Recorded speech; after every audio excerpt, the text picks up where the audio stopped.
Another City Skylines 2 developer diaries dropped, this time covering zoning and signature buildings.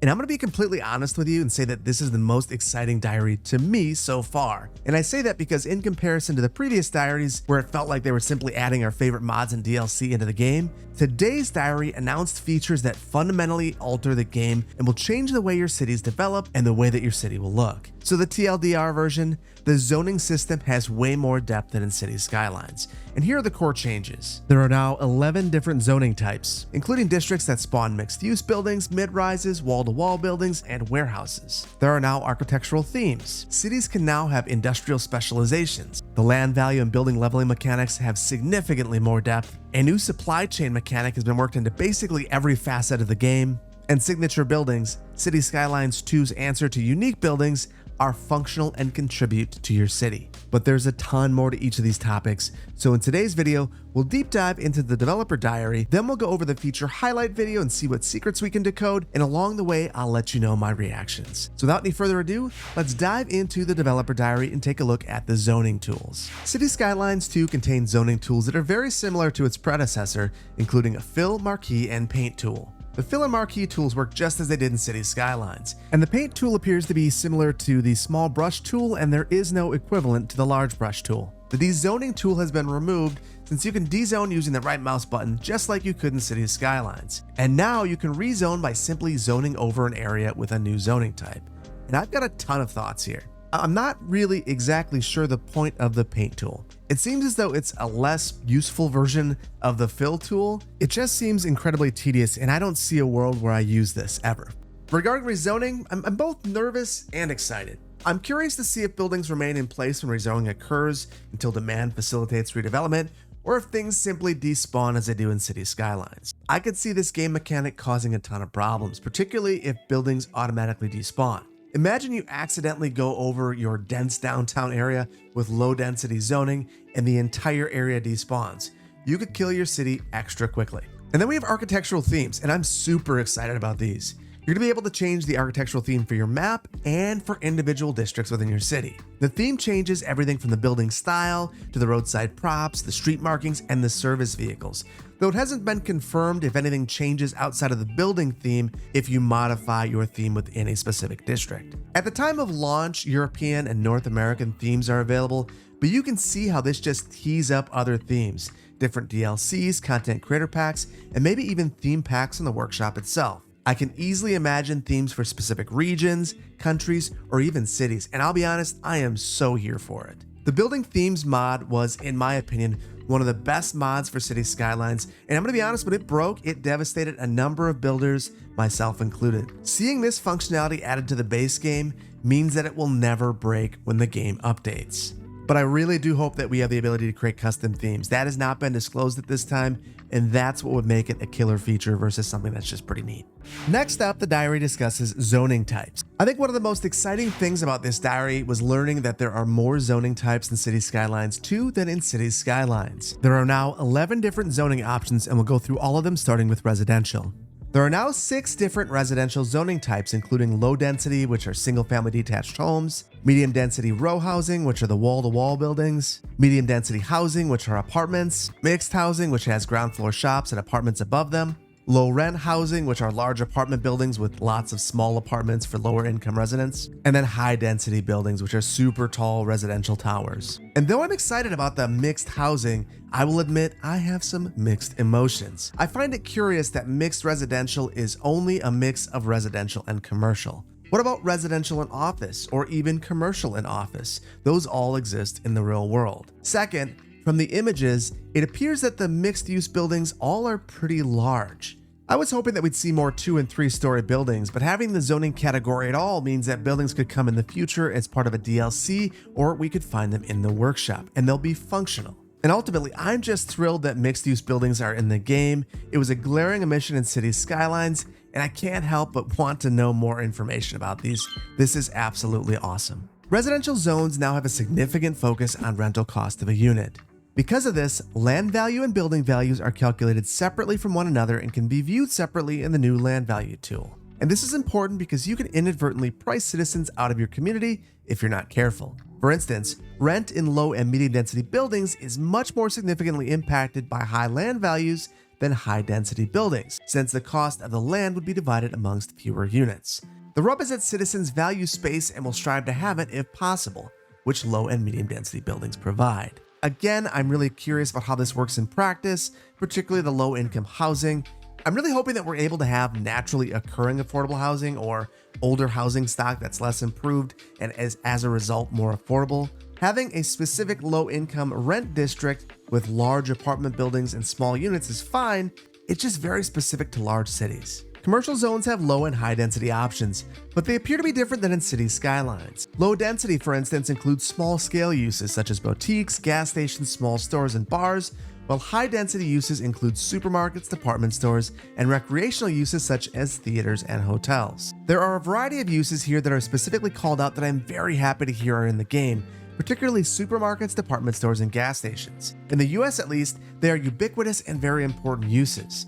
And it appears that now density corresponds to the number of jobs and customers they would serve and not the height of the building, which I love. Editor Phil here, and the more I think about this, the less comfortable I feel giving praise to the way that commercial density is handled in City Skylines 2, because what I'm seeing in the developer diary isn't lining up with the images that I'm seeing or the videos that we've seen with the feature highlight video. So I'm just not sure that the types of buildings that I was imagining are actually in the game. I was imagining department stores like a Target or a Macy's or a grocery store like a big Kroger in the game. That's what the developer diary seems to insinuate, but all of the images for high density commercial were these big towers. The one department store that we did see was actually a signature building. So that is different, and I don't necessarily love the way that that's implemented. So I just wanted to provide a bit of a follow-up because I think I could have been leading you astray if I had left this without this little addendum. It always struck me as odd that the high-density commercial in City Skylines was these tall commercial towers, since that's just not the way most high-density commercial is laid out in real life. Industrial zones are now separated into two categories: manufacturing and warehouses. I love this. In many areas that do not have a significant manufacturing presence, warehouses make up the majority of industrial uses in industrial parks. And I love the idea of the warehouses zoning in as they are needed, rather than needing to plot them all ourselves. That said, do be aware that there's only one industrial district, so you are not going to be able to control whether you are zoning for manufacturing or warehouses. I'm always in favor of more control, so I am a little bit disappointed in that. Office zones now have low and high density variants. Low-density offices are the kind you might find in a small town or a suburban office park, whereas high-density are glass-walled skyscrapers and office towers that you might find in a downtown area. Commercial, industrial, and office zones are part of a robust supply chain. This supply chain will influence the demand for specific zoning types, and honestly reminds me a bit of the supply chains found within the industry's DLC. I've created this flowchart which I believe encapsulates the supply chain, at least with all the information that has been shared so far. I love the way this new supply chain game mechanic works, and I think it's going to demonstrate the synergy between uses within a city. I also think it's going to be incredibly gratifying and satisfying to fix gaps within your supply chain. Finally, there's a new zoning suitability info view, which will activate whenever you select the zoning tool. This tool will show how suitable areas are for the specific type of zoning that is selected. Each district will have its suitability influenced by different factors.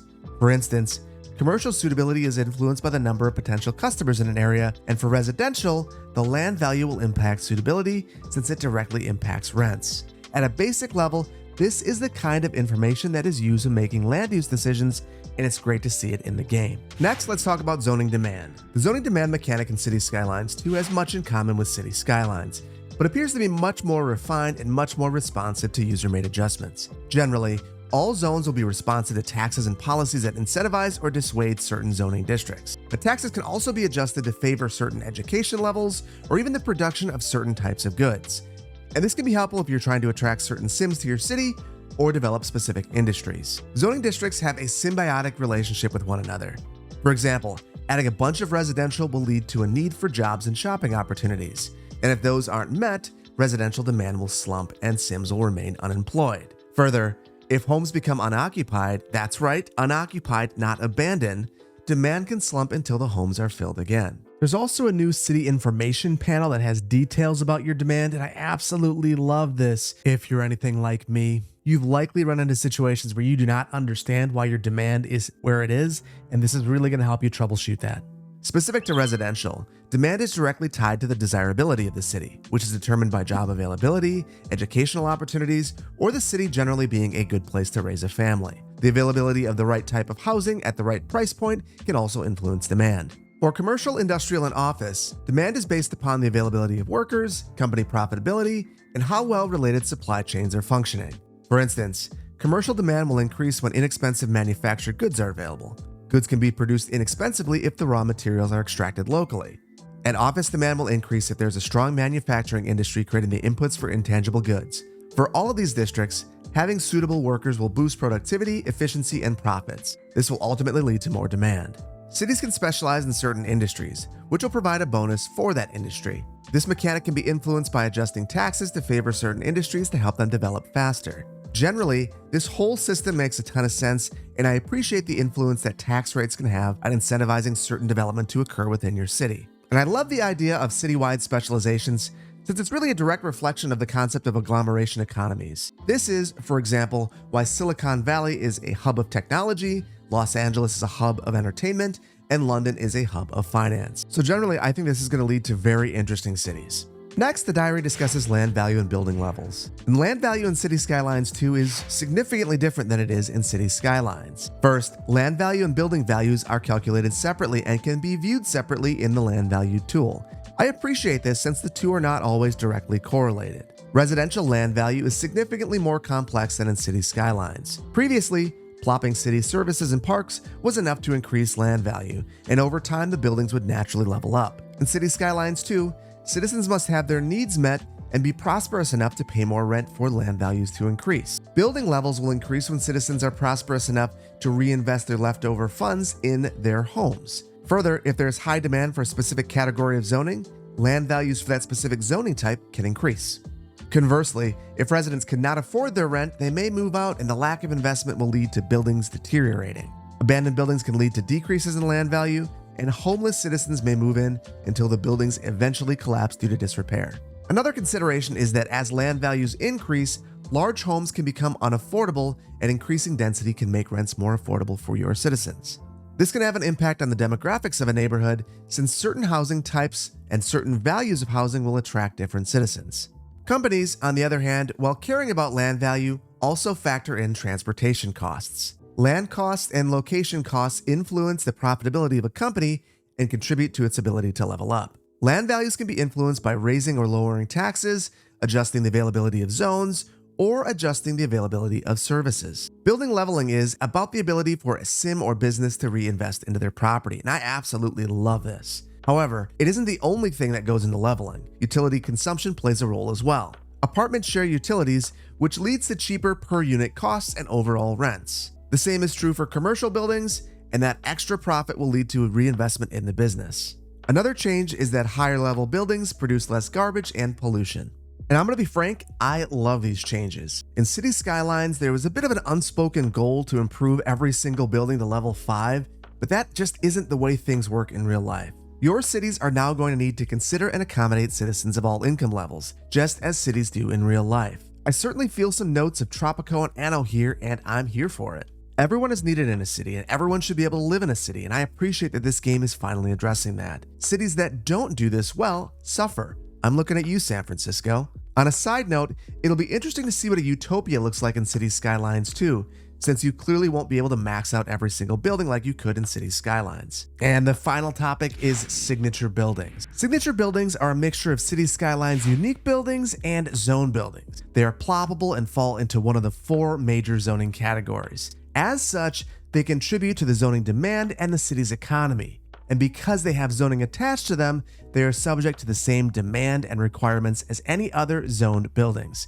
Each of the signature buildings has its own unique unlocking requirement and provides a unique bonus either to its neighborhood or the entire city. And I really like the system for signature buildings. I think it makes a ton more sense than unique buildings, which are basically just tourist monuments, and it really resolves most of the problems that I had with them. And I look forward to placing these in my city, which wasn't always the case with signature buildings. Now, before we move on to my final thoughts, let's take a look at some stills from the feature highlight video and see what we can find in them.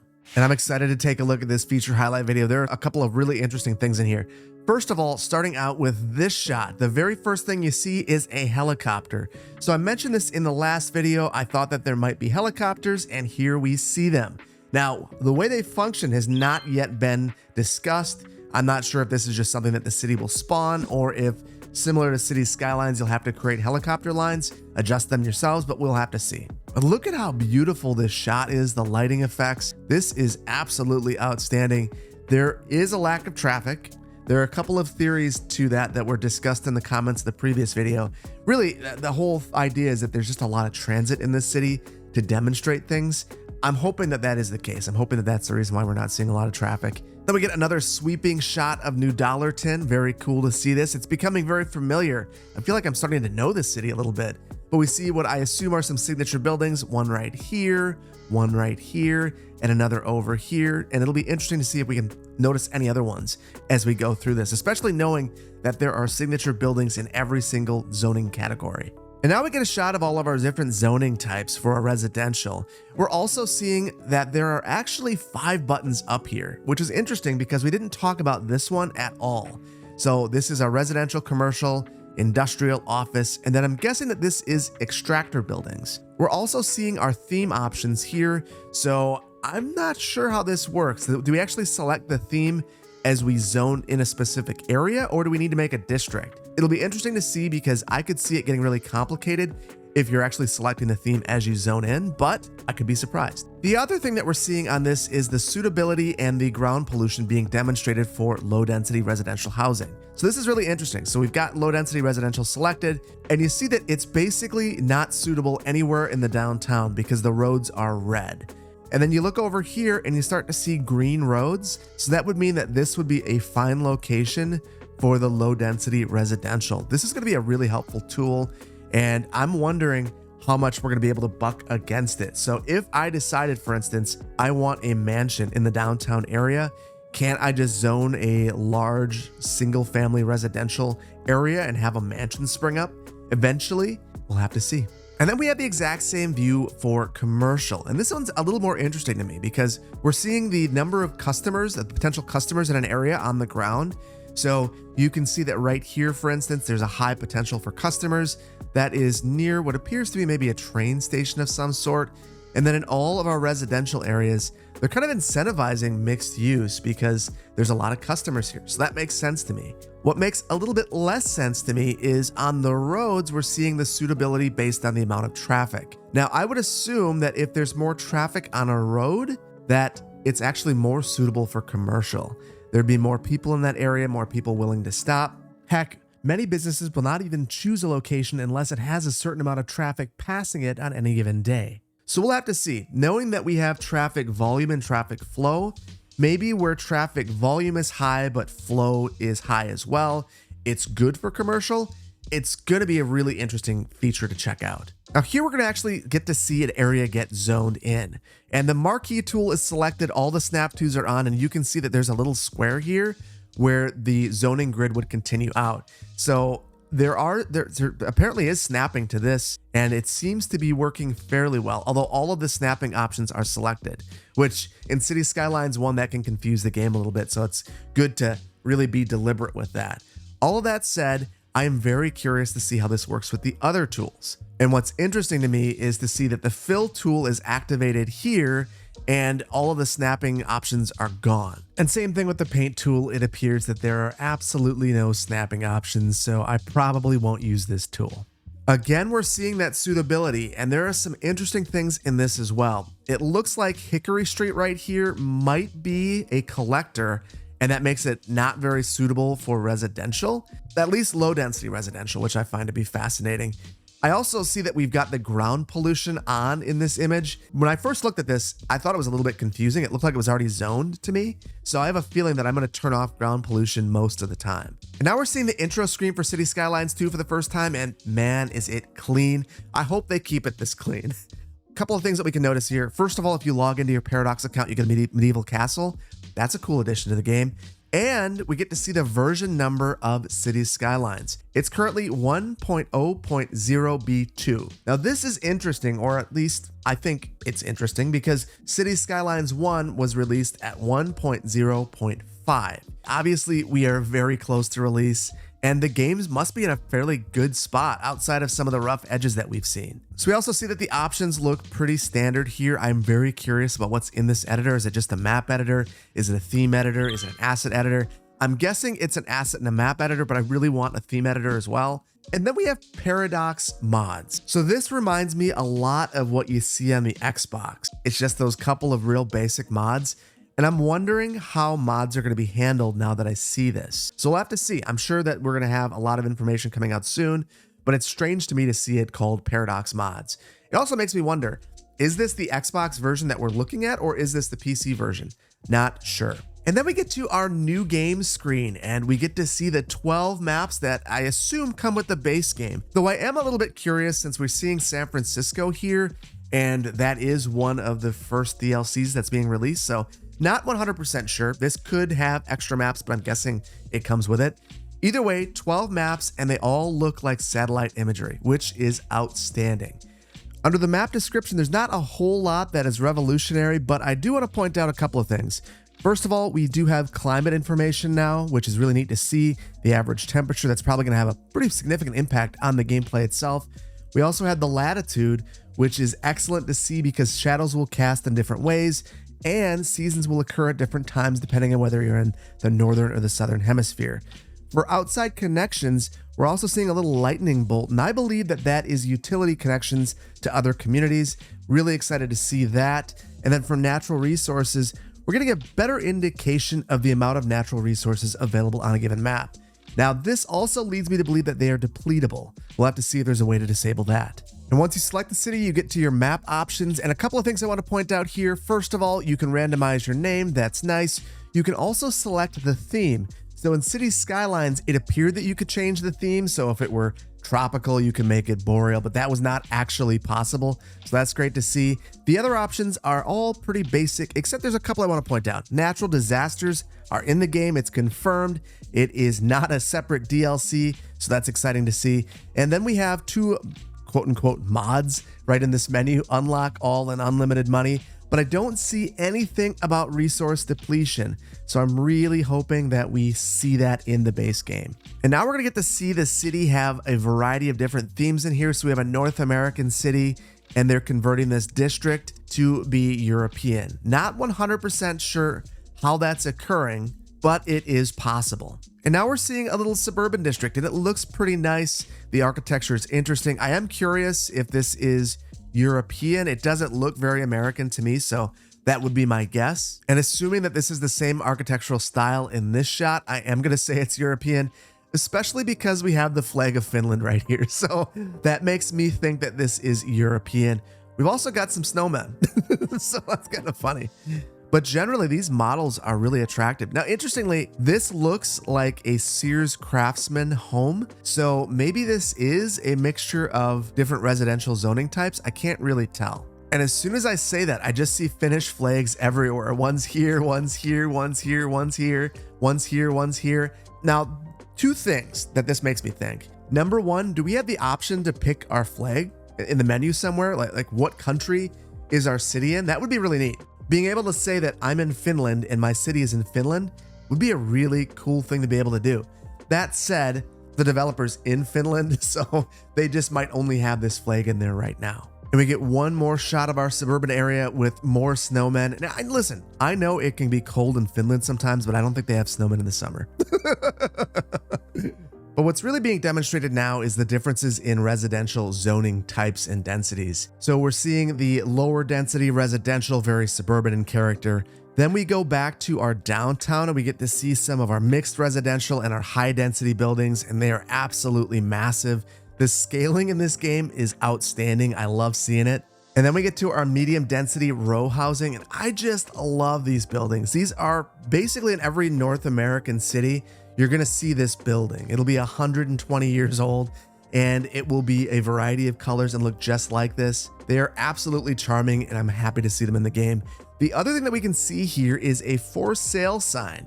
And that is because buildings aren't abandoning the way that they did in City Skylines and becoming dilapidated. What we're seeing is that people can actually move out and move back into here, and that dilapidation will occur only over time. If the building becomes abandoned and starts to fall into disrepair and homeless people move in. So there's a whole progression now, not just it's either good or it's bad. And that is awesome. And then we have Leisure Suit Philip and 2 of our Fight Club ladies and a bunch of smart cars. So those are going to be things. And then we get to see our medium density housing, our apartments. And I'll be honest, this is larger than I expected it to be. So just looking at this is, it appears to be like about the size of a block and maybe 11 stories high. So it's a very large building. I'm also noticing we've got some underground parking here. So this might be medium density housing, but to me, that makes me wonder if we have something smaller. Because honestly, what you see a lot is 4 and 5 story apartments that I would consider medium density.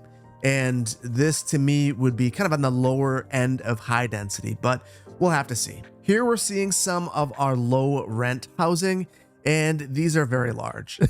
So I think that this in America, these are like some of our housing projects that we used to have, that we used to build, that we don't really build anymore.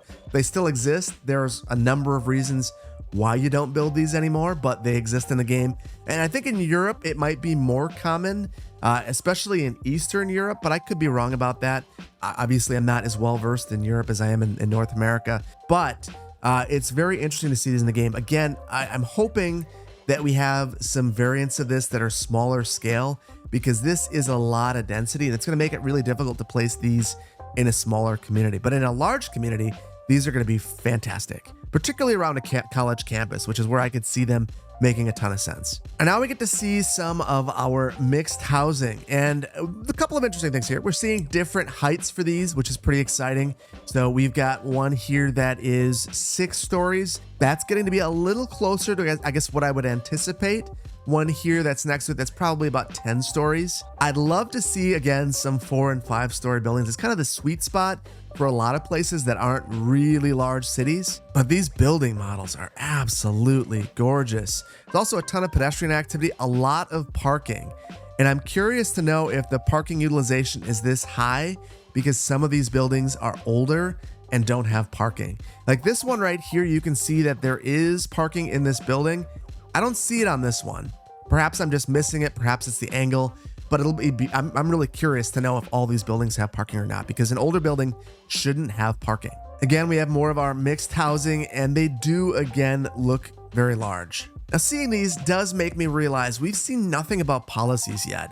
And it makes me wonder if we're going to have a height restriction policy that is very prescriptive or not. So I'm hoping that we have something like that so we can prevent all of the super tall buildings in smaller communities. Because I mean, I love building smaller communities. So I'm hoping that we have options there. An interesting thing here, though, we're seeing that this commercial space has not yet been filled in, but it looks like some of our residential spaces have been. So I love the way that this is being handled, basically saying that this is for rent and that the residential is filled in. Now we're moving on to our commercial zones, and there's a couple of really interesting things here. First of all, we're seeing that all of these buildings have different logos, like they're different businesses, which I actually really like. Initially, I was worried that these were all billboards and kind of ugly, but reasonably, every business, I mean, they're going to market themselves in a unique way. And from this shot right here, I don't see any duplicates, which is pretty outstanding. And then again, we get another shot of businesses and there's no duplicates. So we're seeing that there is what appears to be maybe a restaurant chain right here, a jewelry store right here. Not sure what this is, but they are very well varied. That said, these are large commercial buildings. Again, I am really hoping that we have some that are a bit more spread out. That's the way the developer diary made it sound, but that's not what we're seeing here. And one more shot of our commercial and still no repetition. Crap fish granules. That's funny. But yeah, no repetition in any of these shots. I think that's one of the things that they're trying to demonstrate. Every single one of these is different from the next one, which is really impressive. They put a lot of time into this. It's very obvious. And Bandhammer. I love the humor that's sprinkled into this game. Now here we're seeing our industrial, and we're basically seeing that this extractor is an industrial building. I don't believe that this is zoned industrial. I think that this is this extractor button that we're not being shown just yet, but we have industrial buildings around it, and we're seeing the suitability is high, and I'm guessing that's because of the close proximity to this extractor. So that is very interesting. And here we're seeing some of our industrial buildings and a couple of interesting things here. First of all, there is a lot of smokestacks. So a little disappointed to see all of that. But what I'm not disappointed to see is that we've got these buildings here that have none. Now, I'm guessing that this is a manufacturing district. So perhaps similar to the Industrial Evolution DLC, as your buildings level up, they lose some of the polluting smokestacks and become more modern looking industrial buildings. Also seeing a lot of parking here and no one using it. So I'm not sure if this is outside of business hours, if that's a thing, or what the case is here, but really I don't see any cars on the road. Also seeing that there are different logos for each of these businesses. So again, lots of diversity and variety there. And we have trees in our industrial area and they're not polluted. Thank goodness. Now, this is an absolutely monstrously sized factory, and this makes me wonder if this is a specialty building, because this is multiple blocks big. This is something that, you might have seen in the Industries DLC in City Skylines, but it is available in the base game and it is huge. And now we're seeing some of our warehouses, and this is fantastic. This is the material storage, first and last mile, delivery sorts of services. Those are ubiquitous in cities all across the world, and particularly in areas that don't have a lot of manufacturing. These are really important. It's what you see most industrial districts filled with. So I'm really happy to see these in the game. They're also a lot cleaner. They're noisy, but they're cleaner. You can have these situated much closer to residential uses. In fact, I've seen them across arterials from one another. Now we're getting to see some of our office buildings. We have our low density office and our high density office. And this office is right in the middle of what appears to be a suburban area. And as we move through, we can see that, yeah, these are definitely lower density buildings.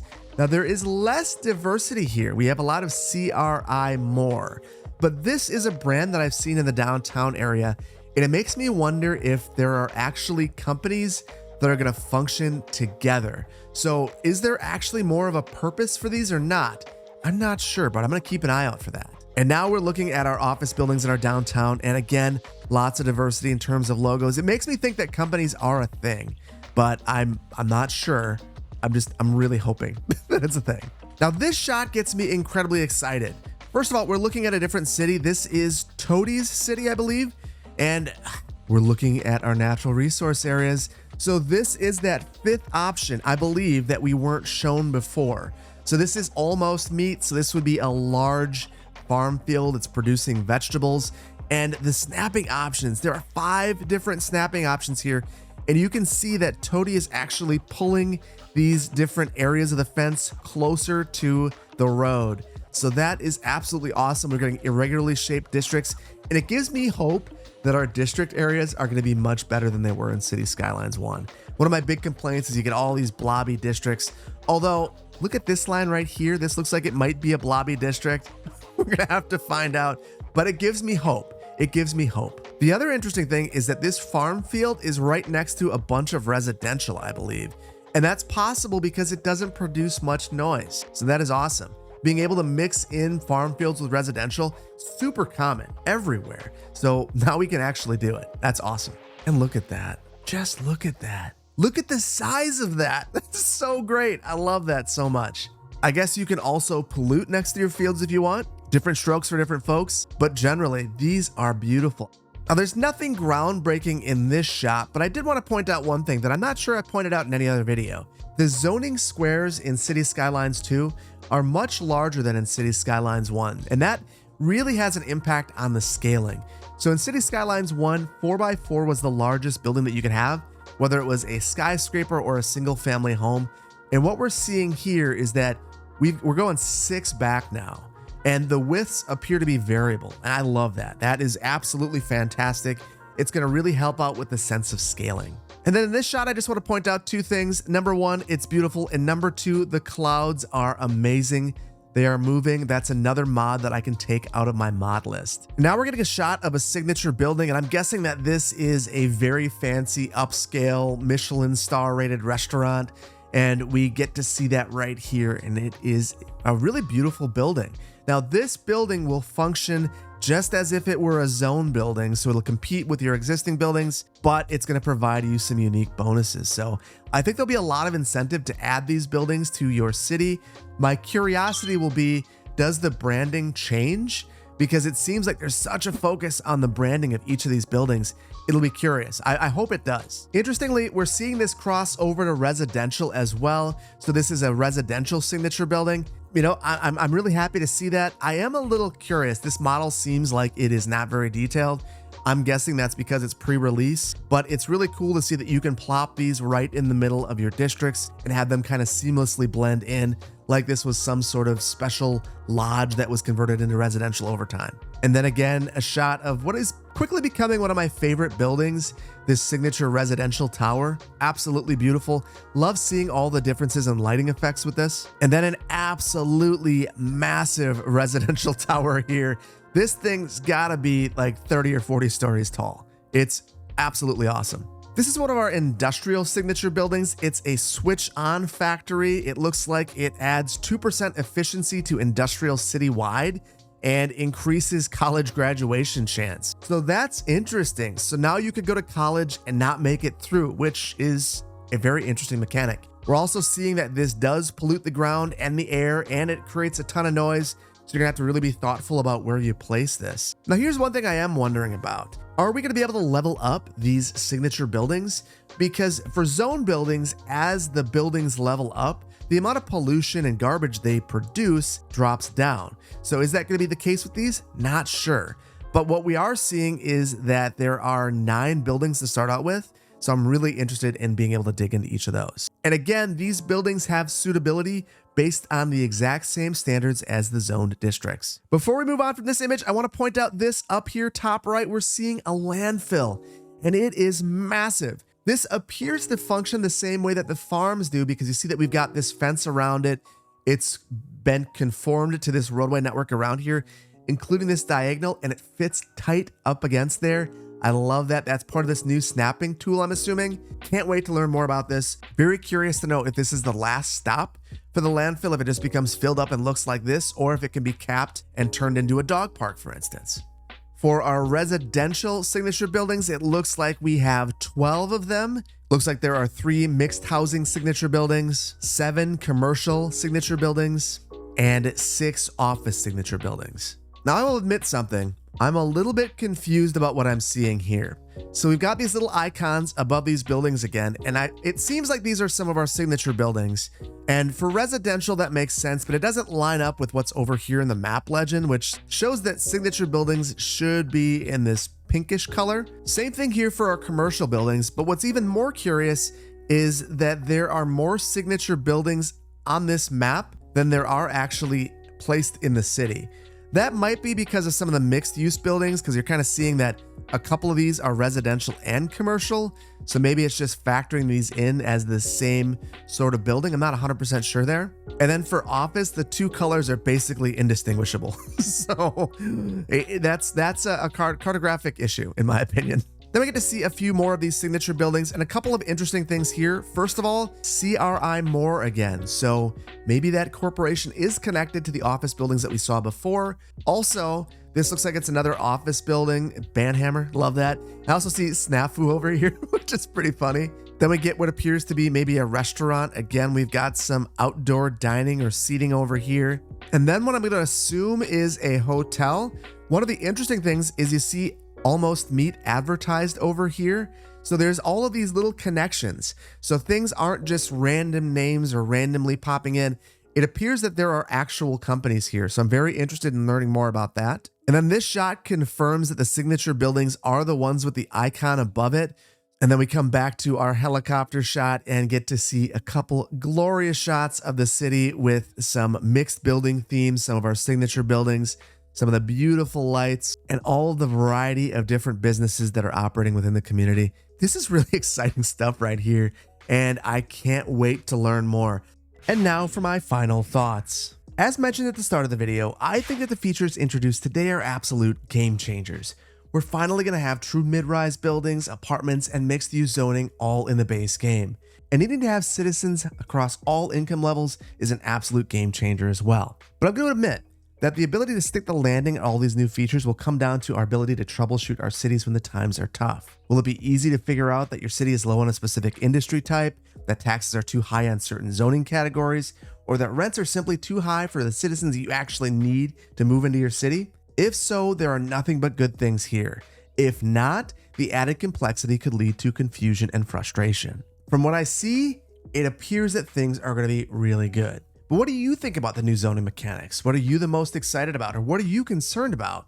Let me know down in the comments. And if you're bashful, consider just dropping an emoji for the sake of engagement. And hit the like button if you enjoyed this video. Thanks again for joining me on another one of these deep dives. Remember, we're doing this every Monday until City Skylines 2 comes out. Once again, thank you so much for joining me, and I'll see you in the next one. Take care.